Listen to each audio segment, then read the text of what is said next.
What it do, y'all? It's your girl Makeup and Travel, and for today's video I think it might be original. If it isn't, definitely let me know down below and I'll definitely give credit where it's due. But I want to talk about makeup collabs that I want to support in one way or fashion, but I just can't because I know I ain't gonna get no use out of it. And why buy something if I know I'm not going to use it? So if you're interested in hearing about some of these collabs, just keep watching. If you're interested in this look, by the way, I will have the details down below, and I will link the tutorial that I did up in the cards for you guys. So let's just get into the video. The item that really got me thinking about this was the Makeup Forever and Samantha something palettes. I can't remember her YouTube handle, but I will definitely link a channel up here and down below. She is a YouTuber that I follow. I actually like her. She's from Canada. She's well spoken, you know. She's really funky, but she's not cookie cutter. She tells you how it is, etc, etc. And she came out with these palettes. They're all cream contour and correcting palettes, and I mean there's a good 5-6 versions of this, and I will try and put a photo of it right here. These look very diverse, and I really appreciate for her for doing this.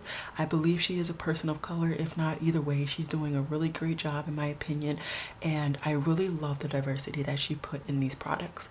But I don't use cream products, not at all. So for me, I would literally just be buying it just for it to sit in my collection. And don't get me wrong, I have done that before. I did that with Auntie Jackie's highlighter collab, but I'm trying to be better, and I don't need to keep doing that. So I'm trying to tell myself, yes, I want to support this YouTuber, but I can support them by giving them my look, by giving them my views on their videos, by giving them their likes, by shouting them out, all etc etc. So unfortunately, I will not be buying those palettes, even though they are really diverse and they will probably be good quality, because Makeup Forever has really good quality, and I'm really proud of her for getting a collab with such a huge brand. She just recently became a full-time YouTuber, and she's really doing great things. So yeah, really proud of her, and I really want to, you know, just shout her out for that. But at the same time, I personally cannot support her because I will not use the product. Next is It's My Rayray palette, and some of the lip products. Let me just start off with the palette first. The palette is too neutral for me. It's too neutral for me. I know me, I know I'm not going to use those colors, and I actually just got a palette from BH Cosmetics that has similar colors, and it's BH, and her collab was with BH. So I just don't feel the need to purchase the palette. For the eyeshadows, if she had put the contour and highlight shades separate, I would have purchased that, because I don't have very many contour bronzer shades, and I don't have very many under eyes pressed powders, so I would have been able to get wear out of that. But I'm not gonna buy a whole palette that comes with both eyeshadows and the contour highlighting section just to use one. You know what I mean? It seems very wasteful to me, and that's coming from me, somebody who buys a lot of makeup. So for me, unfortunately, I can't support her. I love her channel, I support her channel, I support her on Instagram and etc., but I just can't support her in this collab. In that same vein, she actually just dropped lip products, and I might be getting the lipstick because it looks like a lipstick that I might actually wear. But the liquid lipstick, no. And the gloss, I'm not a huge gloss person. I have like 10-15 glosses, and since I don't really use gloss, that's enough. So for a majority of this collab, I will not really be supporting her. I might get the brushes, but I have a lot of brushes, and I just bought some brushes from Sigma, so I don't feel the need to get that, especially because it's a whole set. I don't want a whole set of brushes. Maybe if they had come individually, I would have bought them, but I don't need a full set. Right now where I'm at, I have a lot of, well, not a lot, but I have a good amount of makeup brushes, and I don't really need any more. So I won't be supporting her collab when it comes to the eyeshadow palette, the lip gloss, and the liquid lipstick, I might be supporting her on the lipstick. But yeah, I support her in other ways. Next I want to talk about Nicole Concealio. I have 2 collabs of hers that I just can't get about. I just can't support. The first one is the Smashbox primer. I think it's the primer spray, or it's one of their sprays. I don't like that spray. I think it's just water, to be quite honest. I don't see a difference. So on that first little part, I don't want to buy another version of it. Secondly, it's scented. I don't like scented makeup on my face because I do have sensitive skin, so I would most likely just break out just by having that in the air that I do my makeup on, for real.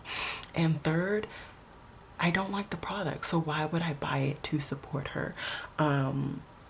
I do watch some of her videos. She's kind of one of those hit or miss YouTubers that I follow. It's like some videos I like, some videos I don't, but I'm just not about that collab. The next one I am not willing to support is her Violet Voss collab, and it is a palette. I'll put it right here. I also want to put in the cards Makeup Struggles reaction to that palette. I actually think it's hilarious. She did a review on it and she called it I don't remember. She basically said it doesn't make any sense. The color arrangement is stupid.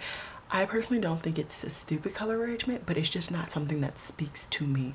I want to try Violet Voss's formula, random tangent, but they have not put out a palette that makes sense to me to put into my collection.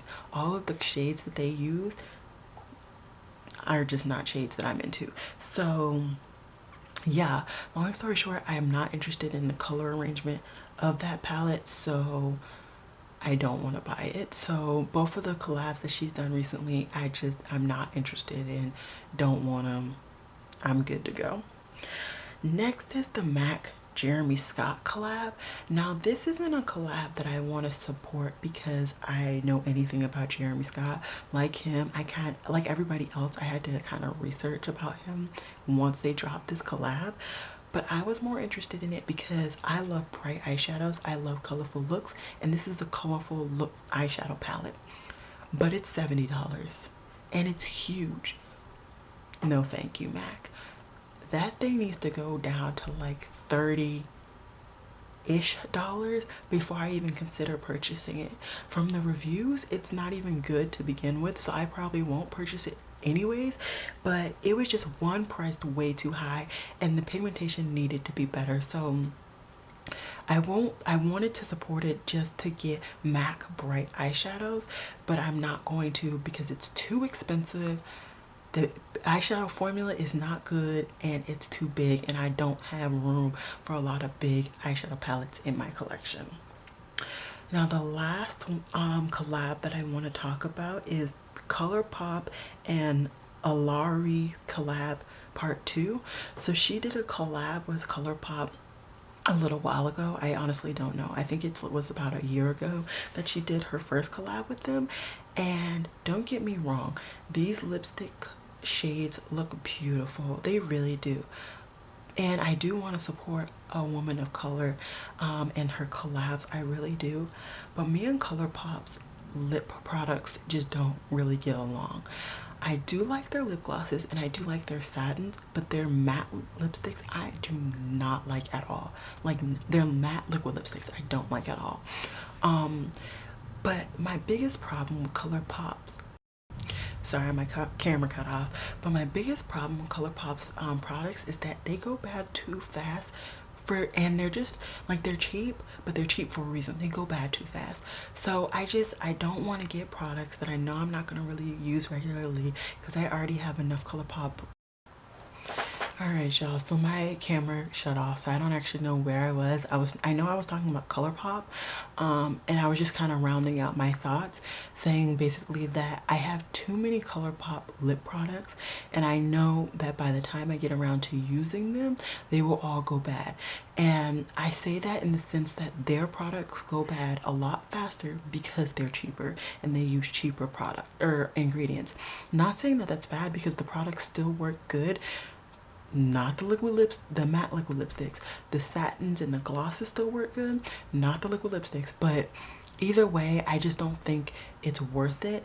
And I'm not a follower of Ellery, whatever. I'm not a follower of her, so I don't feel the huge draw and the huge pull to really buy any of these products. Now the products do look beautiful, but like I said, I have too many Colorpop products. I know they'll go bad, and I don't follow her, so I'm not driven to really buy these. So yeah, I hope you guys like this video. Definitely give it a thumbs up if you did. I would really appreciate it. Subscribe if you're into me. If not, no big deal. And yeah, if you guys like this video, definitely let me know. I have plenty of collabs that I am never going to buy, so this could definitely be a really cool series. So yeah, it's been real, y'all. Peace.